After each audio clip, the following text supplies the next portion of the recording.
Hello guys, स्वागत है आप सभी का अपने यूट्यूब चैनल में। आज की वीडियो में हम आपको बताने वाले और अंत में जाकर हम हमसे 4 से 5 क्वेश्चन पूछेंगे जिसके जवाब आपको कमेंट सेक्शन में देने हैं। तो आज की वीडियो में हम जो इंपॉर्टेंट प्रैक्टिकल है उसके बारे में आपको जानकारी देना चाहते हैं, जैसे कि बेसिक हैंड टूल्स नॉलेज। सबसे पहले आपको बेसिक हैंड टूल्स की नॉलेज होनी चाहिए कि स्क्रू ड्राइवर कौन सा होता है, किस तरीके दिखाई देता है, कॉम्बिनेशन प्लायर किस तरीके से दिखाई देता है, new tester, cutting plier, ball peen, hammer, hacksaw, bench vice, micrometer, standard wire gauge और मैलेट। ये किस तरीके दिखाई देता है, इनका कार्य क्या होता है, आपको इनकी बेसिक नीड क्या होती है, फिजिकल आपको इनका पता होना चाहिए। यदि आपसे किसी ने पूछा कि किस तरीके का दिखाई देता है तो वो भी आपको पता होना चाहिए। जैसे कि ये हमारे पास स्क्रू ड्राइवर है, जो प्लास्टिक का हिस्सा होता है उसे हम हैंडल बोलते हैं, आगे वाला स्नेक होता है और जहाँ से बोल्ट खुलते हैं उसे हम बिट बोलते हैं। तो ये मल्टीपल टाइप के हैं, इस पर इंसुलेशन भी चढ़ा होता है, कहीं कहीं इंसुलेशन नहीं चढ़ा होता। तो जो भी काम करना है बड़ा सेफ्टी से करना है, उसका कार्य होता है पेच का कार्य खोलना बांधना। उसके बाद है कॉम्बिनेशन प्लायर। कॉम्बिनेशन प्लायर का कार्य क्या होता है, तार को काटना, जोड़ लगाना, या जहाँ भी विद्युत की सप्लाई आ रही है वहाँ से उसका काम करना। उसके बाद न्यून टेस्टर की बात करते हैं। न्यून टेस्टर इस तरीके का दिखाई देता है जो कि हमारा फेस को काउंट करता है। सारी चीज़ इसमें मेंशन है। इसका नाम न्यून टेस्टर क्योंकि इसके अंदर न्यून लैंप लगा हुआ है।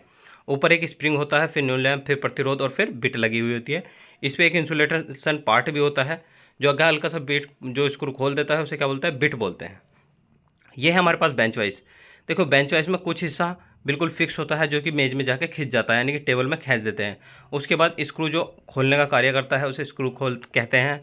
घुमाने का जो कार्य करता है वो हैंडल कहलाता है और इसका जो स्थिर भाग होता है उसे बेस कहते हैं। एक स्लाइड होती है और ज्या होती है जहाँ से हम सामान को खींचते हैं, ठीक है ना। ये दो होती है, एक फिक्स होती है, एक वेरिएबल यानी कि एडजस्ट हो सकती है। इसमें हम लोहे को खींच सकते हैं, लकड़ी का यदि काम करें तो लकड़ी को भी खींच सकते हैं।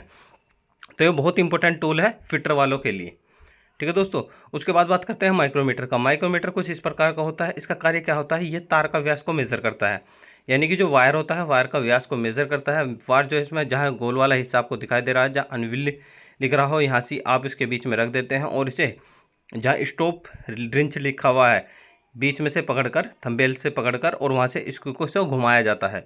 घुमाने के बाद इसमें मेज़र करके बता देगा कि हाँ यहाँ तक इसमें क्या नंबर है, कि 1 है, 2 है, 3 है, 4 है, 5 है, इस तरीके से 36 37 तक। उसके बाद है स्टैंडर्ड वायर गेज, SWG। तो इसकी फुल फॉर्म होती है स्टैंडर्ड वायर गेज। इसमें देखिए जैसे कि 36 तक नंबर मेंशन है, तो सबसे बड़ी का नंबर है 0 1 2 3 4 5 6। इस तरीके से जैसे जैसे काउंटिंग बढ़ती जाती है उसी तरीके से तार का गेज बढ़ता जाता है। ये इससे पहले आया था, इससे पहले स्टैंडर्ड वायर गेज आया, फिर उसके बाद माइक्रोमीटर आया। इसमें कुछ त्रुटि थी कि इसमें थोड़ा सा प्रॉब्लम होती थी चेक करने में, उसमें कोई प्रॉब्लम नहीं होती, ठीक है। तो वो यानी कि सेफ्टी प्रिकॉशन से भी जो माइक्रोमीटर है बहुत ही इंपॉर्टेंट चीज़ है। उसके बाद बात करते हैं, ये हमारे पास है वोल्ट मीटर। क्या है दोस्तों, वोल्ट मीटर। तो वोल्ट मीटर का कार्य क्या होता है, वोल्ट मीटर हमारा समांतर क्रम में लगा होता है। इसका जो कार्य होता है वोल्टेज को मेज़र करना होता है।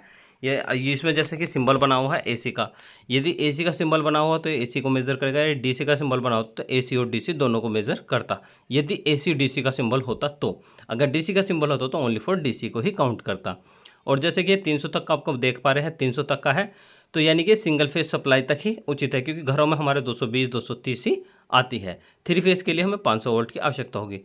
तो इसके बाद है वायर स्टिपर या वायर कटर भी हम इसे बोल देते हैं।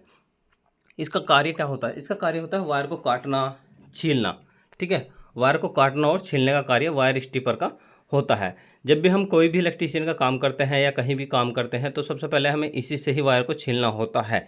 इलेक्ट्रीशियन से संबंधित, नेट से नहीं, इलेक्ट्रीशियन से संबंधित आप इसे कर सकते हैं। उसके बाद आपके पास अब क्वेश्चन आने शुरू हो जाएंगे कि आपको इन 5 क्वेश्चनों के जवाब देने हैं। सबसे पहले ये युक्ति है मल्टीमीटर, ठीक है। आप भी जानते हैं डिजिटल मल्टीमीटर इसका नाम है। तो इसका एक तो डिजिटल मल्टीमीटर है, दूसरा इसका नाम आपको कमेंट सेक्शन में बताना है कि इसका दूसरा नाम क्या है। ये क्या क्या चीज़ मेज़र कर सकता है, ये AC DC, एम्पियर, वोल्टेज, प्रतिरोध, कंटिन्यूटी, ये सारी चीज़ मेज़र कर सकता है।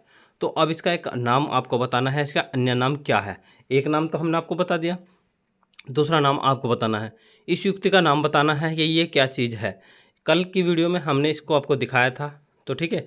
इस मीटर का भी नाम आपको बताना है, ये क्या चीज़ है, क्या मेज़र कर सकता है, ये सब आपको कमेंट सेक्शन में बताना है। इसका नाम बताना है कि ये कौन सी युक्ति है, क्या कार्य करती है, बस कार्य और नाम। इसी प्रकार से ये एक प्रकार का डायोड है, इस डायोड को आपका नाम बताना है कि इस डायोड का नाम क्या है। ये आपके पास है क्लिपिंग टूल। ये कार्य क्या करता है, इसका बेसिक कार्य होता है नेट के केबल को छीलना और कनेक्ट करना, ठीक है दोस्तों, ये क्या करता है, जो नेट का केबल होता है उसे छीलता है और कनेक्ट करता है। इसकी जो आकृति होती है इसी तरीके से नीचे इसमें काटने का हिस्सा होता है, ऊपर इसमें जकड़ने